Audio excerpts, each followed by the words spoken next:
Top of the morning to you. Welcome to the Shamrock Taphouse, located in the downtown of Boston, currently occupied by Gaff and his raiders under the command of Bosco. The outside is lightly defended by a few raiders and a turret emplacement. Normally they'll be engaged fighting some other critters, usually mirelurks in the vicinity. There is a tripwire behind the bar that you might want to disarm if you don't want the pistol or whatever weapon it is to hit you in the face. There's some teddy bears sitting playing chess here, or checkers, one with a cigar and a Gwyneth lager. This place is full of really awesome loot and scenes. So, like all these cigarettes that are lined up as one of the raiders is just relaxing. We'll go upstairs in a minute. The first thing you want to do is go inside this, the male bathroom. Of course, you may want to disable this. The raiders aren't too smart as they don't appear to have put it in the inside, instead keeping it to the outside. Unlocking it will bring us into here. Be careful of the frag mine. It's pretty deadly. You can find plenty of drugs here as well as alcohol. Opening the stalls will show a flamingo and a mannequin up the no good, and another flamingo drinking out of one of the urinals, as well as a chemistry station if you need to use it. Going into the next portion, another raiders chilling here, some drugs and more booze surrounding them, before moving into the kitchen. Now, it is quite well stocked. You will get lots of food. Opening this door, you can get 2 Nuka-Cola Quantums and a Nuka Cherry for your trouble. Going back into the bar room, you can get a Gwyneth lager as well as the recipe. Very important if you want to give it to Buddy later on, so he can make you some ice cold Gwyneth lager. There is a safe as well that you can unlock. Moving into the next section here, a locker room with a few mannequins. There is a Vault-Tec lunchbox. You might get lucky and get something. Oh, Nuka Kid token. Nice.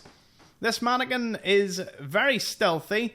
She carries the total hack, the most useless one in the game. This one controls spotlights. I've never seen nor heard of anyone ever using it, but if you are that person, fair play. I'm glad to know that somebody makes use of it. Now, let's head. You have the choice of going into the basement, but we're going to go upstairs where we can pick ourselves up a mini nuke. Plenty of billiard tables here if you need some balls that you could be missing. And it seems someone has stuffed a mini nuke into this one. Hopefully the raiders and their sadistic games they're playing in the distance there, hopefully they realise that.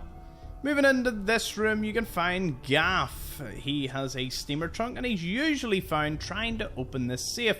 If you're doing a stealth run, you will find him there. There's a Shamrock key here. There's 3 copies of them that you can find just throughout. That's one of them. The other one's in the basement. The third one is somewhere. Anyways, we only need 1 to get in and out. We could go read the terminal, but first things first, you might want to do a bit of parkour. Now this bit, I recommend you just sprint across, as the wooden boards here will break, and you'll find it a little harder to get over here to get Buddy's drinking password for Buddy, the unique Protectron. Rufus will send you here on a quest to bring him back, but you can send him to your own settlement and have him brew whatever recipes you find. Just enter his password into the terminal. It's an expert lock if you don't pick up the holotape. Up to you if you want the XP, of course. Beginning startup sequence unknown. Hardware detected. Auxiliary BIOS. One of the most unique Protectrons in the game. Buddy is quite amusing. Equipped with microbrewers, he will brew anything you give him the recipe to.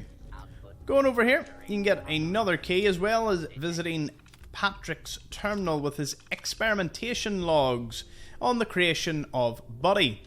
Now, the first thing's gasket seals. God damn it, that's the 3rd set of gasket seals that's blown this week. The whole damn thing is full of mash water again. The first batch always works like a charm, but if you pop the chassis open every couple of days to replace the gaskets, no one is going to want to buy one of these things.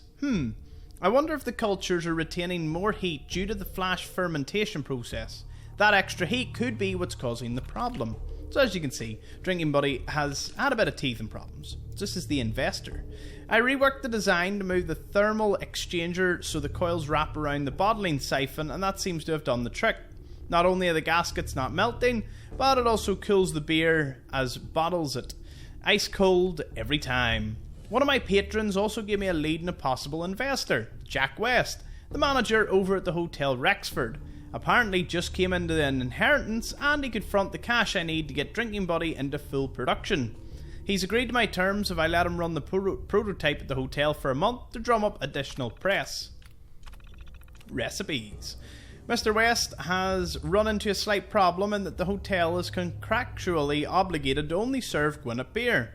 So I can't use my own recipes. Luckily I know a guy who knows a guy who has cracked the encryption on their proprietary brewing holotapes. So we put that code into the subroutines for now. It's risky if Gwinnett's lawyers catch wind, but hopefully it's just a stopgap till we can get into production or work something out with them. Face. West is really starting to get on my nerve. First, it's the hang up with the recipes. Now he says the Drinking Buddy looks too impersonal. Impersonal? What a pompous ass. I told him that with brewing vats, there is no room for servos needed to simulate a face. And that idiot asked me just to put some gauges in the front like they were eyes. I'm just going to deliver it to the theatre during the intermission on Friday, and he'll just have to get over it. Delivery. Getting it to the Rexford may be tricky. The body could probably take a direct hit from a truck, but the leg servos on the Protectrons are wicked slow. Maybe I better rent a truck. I'll stash the boot up password here in the basement till I get the delivery sorted. Brewing subroutines.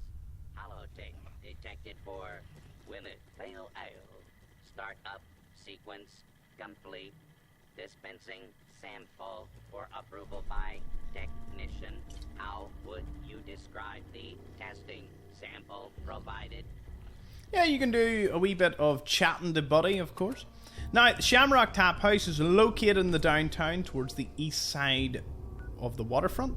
Custom House Tower and the Harbour Master Hotel, it's nestled in between. Plenty of random encounters. The raiders normally fight Mirelurks, Gunners, Brotherhood of Steel.